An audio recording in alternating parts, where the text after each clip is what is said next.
Trump gives warm welcome to Qatar amid Persian Gulf dispute. Washington President Donald Trump gave a warm White House welcome Tuesday to the leader of Qatar amid a bitter rift between the tiny, energy-rich nation and its fellow American allies in the Persian Gulf and rising tensions with Iran.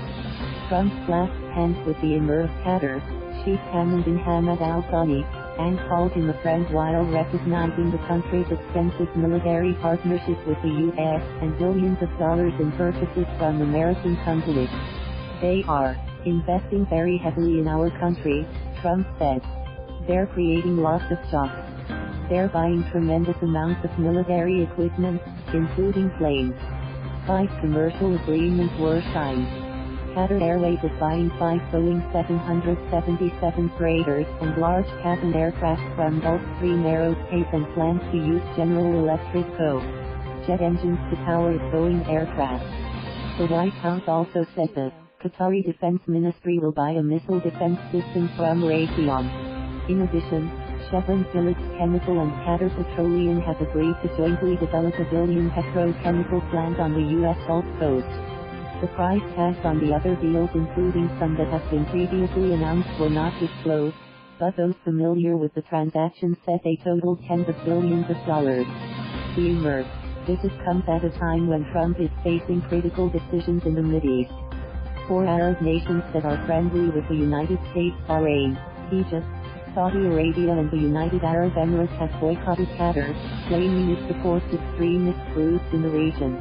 The countries have stopped Qatar Airways flights from using their airspace, closed off the small country's sole land border with Saudi Arabia and blocked its ships from using their ports. In the past, Trump also has accused Doha of funding terror groups. Qatar denies the charges, and at a Monday night dinner for the Qatari delegation, Treasury Secretary Stephen Mnuchin praised the Emir for his help in combating terrorist financing. The 4 Arab nations aligned against Qatar also have pointed to Doha's close relationship with Iran.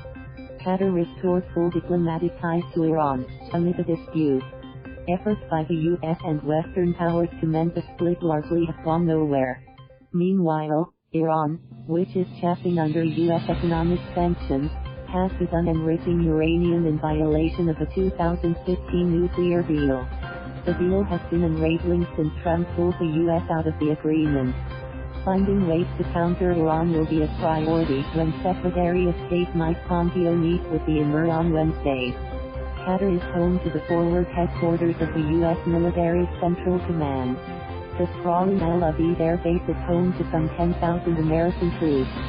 Last month, nearly a dozen Air Force F-22 stealth fighters were deployed there in response to intelligence reports of heightened Iranian threats against American forces in the region. The F-22 Raptors were sent to the base, which is a hub for U.S. air operations in the Middle East. They built one of the great military bases I would say anywhere in the world, Trump said. It's just been expanded with runways and everything else. Qatar, which has one of the world's highest per capita incomes due to its natural gas reserves, has worked to open up other avenues of income to offset the impact of the boycott.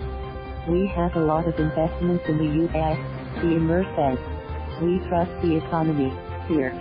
We do a lot on infrastructure and we're planning to do more investment. Thank you for watching.